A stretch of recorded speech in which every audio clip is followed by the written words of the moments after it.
E aí pessoal, tudo bem? Aqui é o Rony, professor de Física. Neste vídeo vamos dar sequência ao estudo das oscilações forçadas, trazendo agora a presença da força dissipativa, ou seja, o termo de amortecimento aparece agora em nossa equação diferencial. Nos últimos vídeos, nós estudamos as oscilações forçadas na ausência da força dissipativa, na ausência do termo de amortecimento, para que você pudesse ganhar intuição sobre o tema. A partir de agora, portanto, ele se torna mais completo. Vamos, portanto, começar equacionando a força resultante que age em uma partícula de massa m que descreve uma oscilação forçada na presença de amortecimento. Conforme sabemos, a força resultante é composta por uma força de restituição, por uma força restauradora, somada com uma força dissipativa, somada com uma força externa que eu vou representar por F de t. Consequentemente, a massa vezes a aceleração da partícula, representada pela derivada de segunda ordem da posição x em relação ao tempo t, é igual à força restauradora. A força de restituição é dada por menos kx. A força dissipativa é diretamente proporcional à velocidade da partícula, portanto, menos ρ x ponto, mais a força externa F0 cosseno de ômega t. Sendo assim, nós vamos obter mx dois pontos somado com ρ x ponto mais k vezes x é igual a F0 vezes o cosseno de ômega t. Dividindo todos os membros dessa igualdade pela massa m, a gente obtém x dois pontos mais gama x ponto mais ômega 0 ao quadrado x igual a F0 sobre m, que multiplica o cosseno de ômega t. Perceba nessa equação diferencial que gama é igual a ρ sobre m, em que ρ é uma constante positiva, e ômega 0 ao quadrado é igual a k sobre m. Observe que ômega representa a frequência angular da força externa aplicada e ômega 0 representa a frequência angular das oscilações livres. Muito bem? Bom, nosso desafio agora é o de resolver uma equação diferencial de segunda ordem inhomogênea. Para fazer isso, eu vou recorrer ao uso dos números complexos. Eu vou admitir, portanto, que a minha equação diferencial é dada por z dois pontos mais gama z ponto mais ômega 0 ao quadrado z, e isso é igual a F0 sobre m vezes a exponencial de i ômega t, em que z é igual a x mais i vezes y, de forma que z ponto é igual a x ponto mais i y ponto, e z dois pontos é igual a x dois pontos mais i y dois pontos. Muito bem? Perceba que ao resolver essa equação diferencial determinando z em função do tempo t, a solução que nos interessa é obtida facilmente tomando a parte real do número complexo z de t. Muito bem?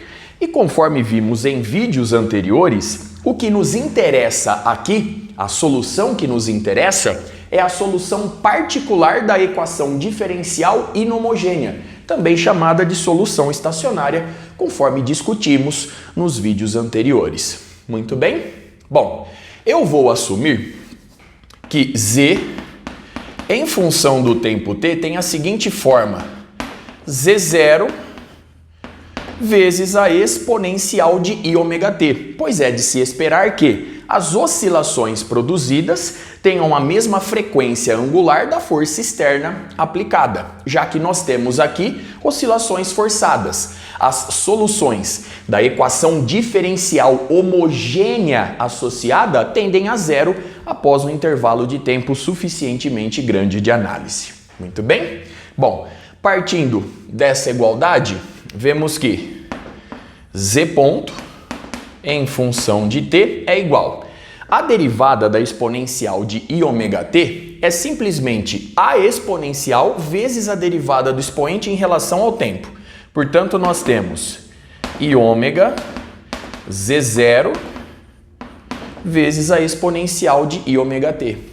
E, portanto, z dois pontos em função do tempo t, pelo mesmo raciocínio, perceba que I ômega cai novamente, nós vamos obter I quadrado ômega quadrado, portanto, menos ômega ao quadrado z0 vezes a exponencial de I ômega t. Levando essas três igualdades na equação diferencial acima, a gente obtém, então vamos lá, nós temos menos ômega ao quadrado z0 vezes a exponencial de ômega t mais gama z ponto. Então agora nós temos I gama ômega z0 vezes a exponencial de I ômega t. Muito bem. Agora mais ômega zero ao quadrado vezes z. Então, ômega zero ao quadrado vezes z0 vezes a exponencial de ômega t. Tudo isso é igual a f0 sobre m vezes a exponencial de ômega t. Muito bem? Colocando a exponencial em evidência do lado esquerdo, a gente obtém z0 ômega zero ao quadrado menos z0 ômega ao quadrado mais I gama ômega z0. Muito bem? Tudo isso é igual a f0 sobre m vezes a exponencial de I ômega t. Observe no quadro a igualdade obtida a partir dos cálculos realizados até aqui.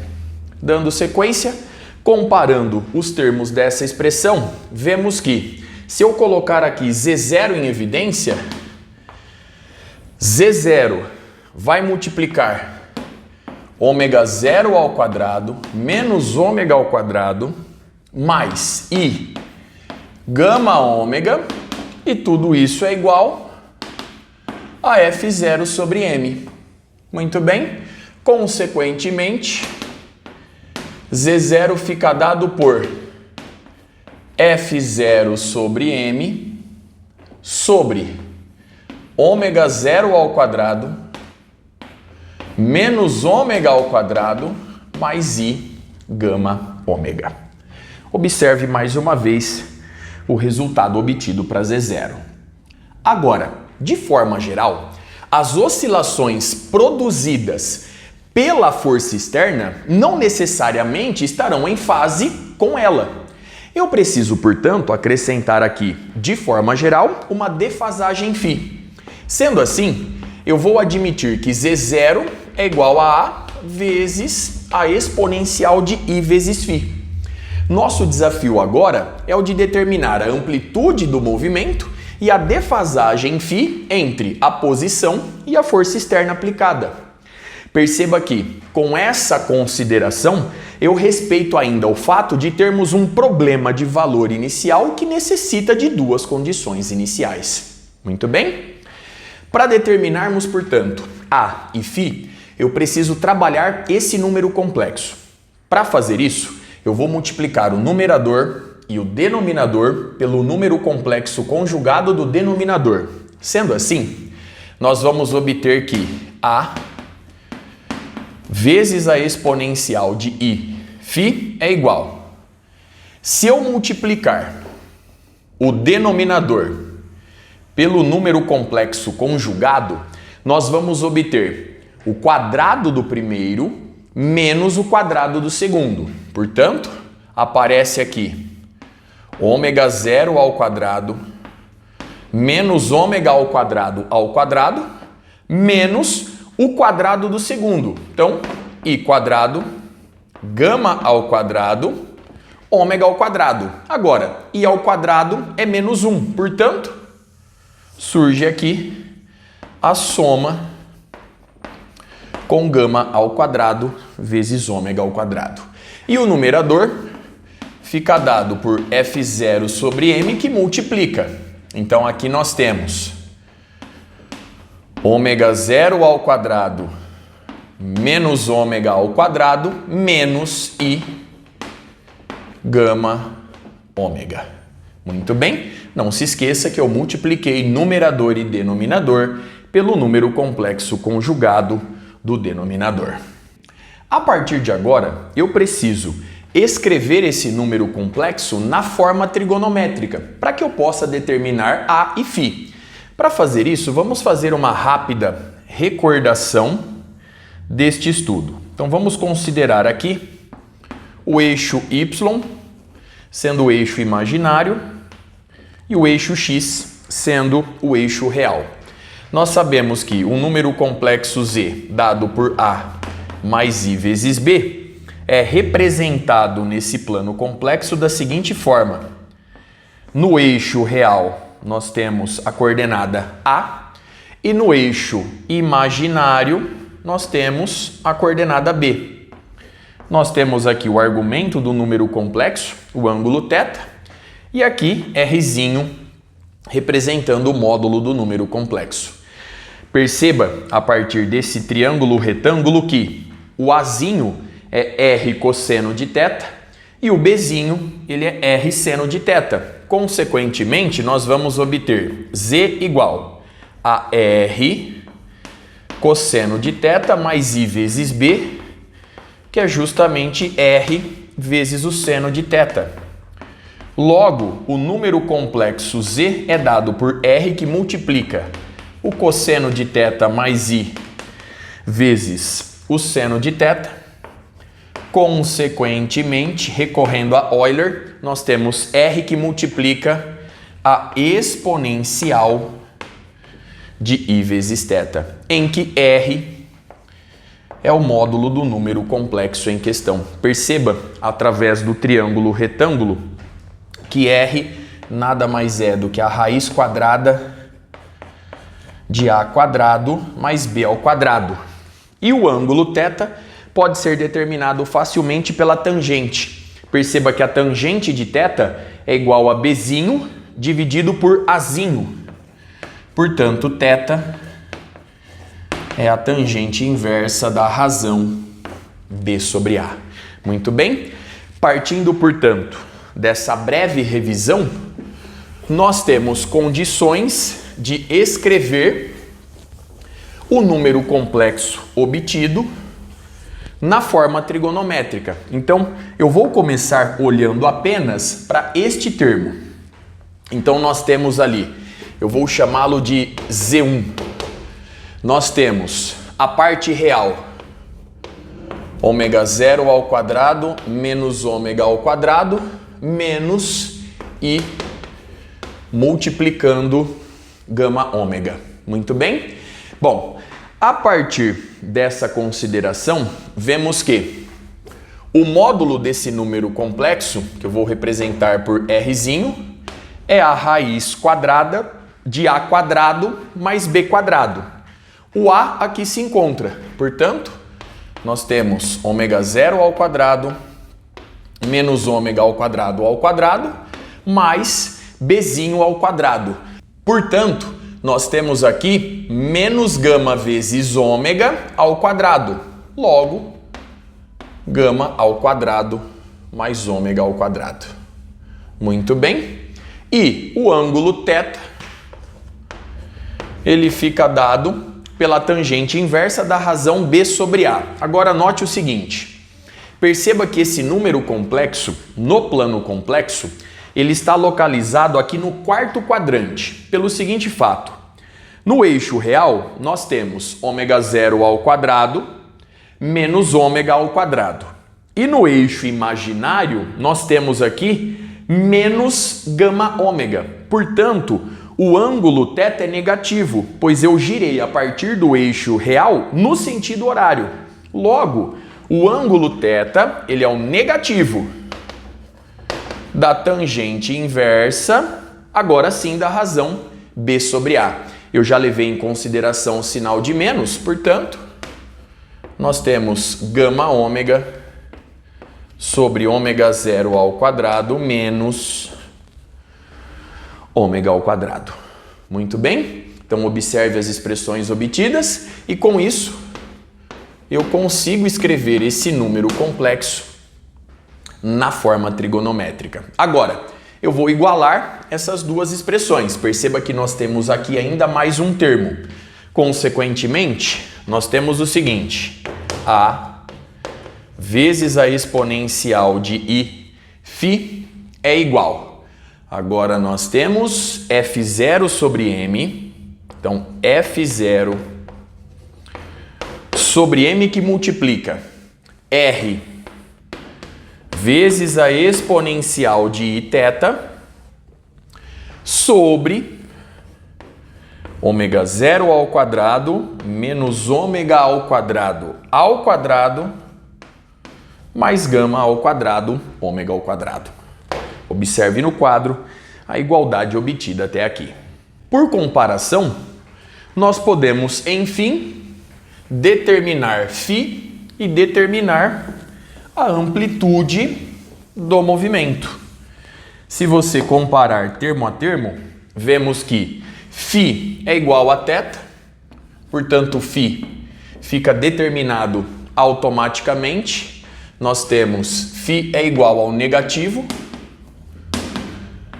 da tangente inversa da razão gama ômega sobre ômega zero ao quadrado menos ômega ao quadrado, e a amplitude A fica dada por, então A é igual, nós temos F0 sobre M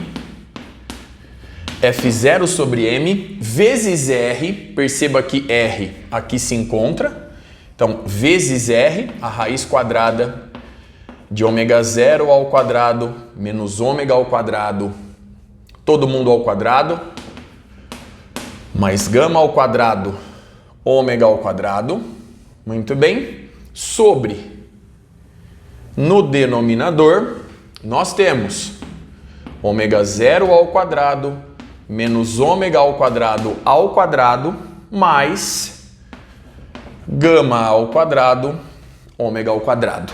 Muito bem? Perceba que esta soma aparece no numerador elevado a meio e esta soma aparece no denominador elevado à primeira potência. Sendo assim, fazendo essa divisão, vemos que A é igual a F0 sobre M que multiplica a raiz quadrada de ômega zero ao quadrado menos ômega ao quadrado mais gama ao quadrado ômega ao quadrado. Muito bem? Observe no quadro a expressão que determina a defasagem φ e a expressão que determina a amplitude A. Muito bem? Retomando o início do vídeo, eu assumi que Z em função de t é igual a Z0 vezes a exponencial de iωt, em que Z0 é A vezes a exponencial de Iφ. Portanto, nós temos aqui A vezes a exponencial de I que multiplica ωt mais Φ. A solução x em função do tempo t nada mais é do que a parte real do número complexo z em função do tempo t. Tomando a parte real, recorrendo à fórmula de Euler, vemos que x em função do tempo é igual a A vezes o cosseno de ômega t mais φ. Muito bem? Perceba, analisando as duas expressões acima, que A é função da frequência angular ômega, assim como a diferença de fase φ. Com isso, eu encerro o início deste estudo. No próximo, nós vamos partir destes resultados para tratarmos do fenômeno da ressonância. Até a próxima!